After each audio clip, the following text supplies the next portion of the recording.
नमस्कार मित्रांनो, ओम Sai welding work, ओम साई पत्रावळी उद्योग. परवा एक मी व्हिडिओ टाकला होता शेतकऱ्यांसाठी. तर टोमॅटो नियोजन ह्या विषयावर मी थोडं बोलणार आहे. तर टोमॅटो शेतकऱ्यांचं नियोजन कुठं चुकतं. आता टोमॅटोला शेतकऱ्यांनी माल तयार केला आणि माल आता आपल्याला बाजारात न्यायची वेळ आली, त्यावेळेस शॉर्टिंग व्यवस्थित नसेल तर माल एक्सपोर्ट होत नाही. आणि एक्सपोर्टवाला माल तर म्हणजे जर नाही झाला तर कमी रेटने विकावा लागतो. तर आपण माल काय करायचं आहे, शॉर्टिंग व्यवस्थित करायचं आहे. आता मी स्वतः काल काय परवा एका म्हणजे एक्सपोर्ट व्यापाऱ्यांजवळ गेलेलो होतो. मी व्हिडिओ पण टाकलेला आहे बघायच्या अगोदर. तर एक्सपोर्ट व्यापारी काय करतात, शॉर्टिंग करतात. आपला कुठलाही माल म्हणजे व्यवस्थित असेल तर रेट चांगला भेटेल आणि शॉर्टिंगमधून पास होईल. तर शेतकऱ्यांनी काय करायला पाहिजे, माल एक्सपोर्ट क्वालिटी म्हणजे पाण्याचं नियोजन, औषध नियोजन, पाणी म्हणजे कमी किंवा जास्त याचं सगळा अभ्यास करून व्यवस्थित नियोजन लावायला पाहिजे. आणि सगळ्यात महत्त्वाचा मुद्दा हा आहे की औषध फवारण्याचं नियोजन. आता पावसाचं वातावरण किंवा जास्त टेम्परेचर जर असेल तर त्यात कुठले औषध घ्यावं याचा अभ्यास करून जर तुम्ही माल चांगला घेतला, मालाची क्वालिटी चांगली असेल तर एक्सपोर्ट माल चांगला जाऊ शकतो. तर परवा मी एका शेतकऱ्याबरोबर गेलो होतो. तर सगळं म्हणजे चांगलं होतं, माल चांगला होता, क्वालिटीचा माल होता. पण रातोरात त्यांनी फवारणी एका वेळेची फवारणी चुकवली होती. तर एका रात्रीमध्ये त्या मालाला डॅमेज आलं होतं. तर सगळा माल किलो मागे 25 रुपयांनी जायचा माल टोमॅटो, तर त्याला 17 रुपयांनी मागितला. का तर फक्त एका आळीने एका रात्रीत त्याचं सगळं म्हणजे नुकसान केलं होतं. तर त्या नियोजन असं करायचं की वातावरण जर बदललं, जे औषध फवारायचं लागतंय ते फवारायचंच. आणि त्यावेळेस मग खर्च जास्त झाला म्हणून विचार करत बसायचं नाही.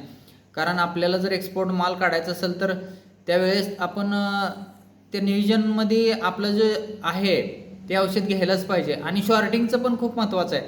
आता आपण काय करतो, सगळा माल चांगला असतो आणि शॉर्टिंगमध्ये 1-2-3 आपले जर टोमॅटो त्याच्यामध्ये आले असतील एखाद्या कॅरेटमध्ये, तर ते पहिलं काय करावं लागतं, शॉर्टिंग व्यवस्थित करावं लागतं.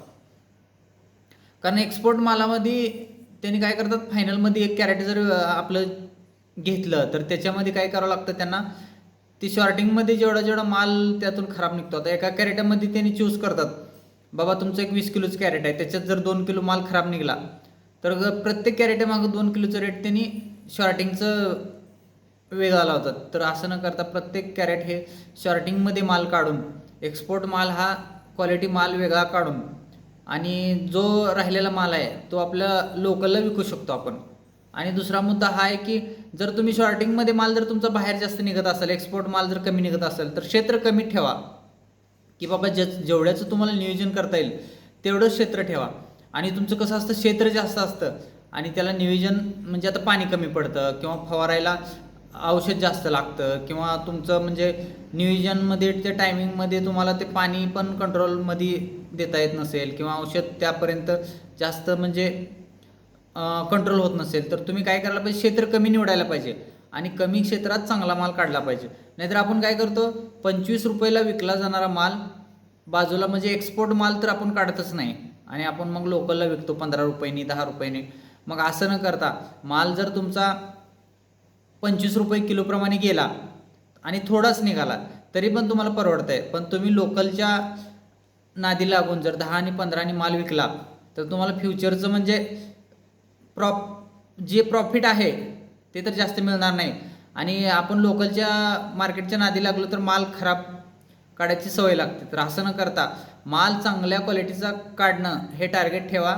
टोमॅटोला माल जेवढा जास्त एक्सपोर्ट क्वालिटीचा निघेल तेवढा रेट वाढतो. आणि अशा पद्धतीनं टोमॅटोचं मी मार्केट स्वतः बघितलेलं आहे, स्वतः व्यापाऱ्यांशी मी बोललेलो आहे. त्याचा पण व्हिडिओ मी टाकलेला आहे बघा. याच्या अगोदरचा जो व्हिडिओ टमाटर म्हणून आहे त्याच्यामध्ये मी सांगितलं आहे की बाबा टोमॅटो कसं घेतात.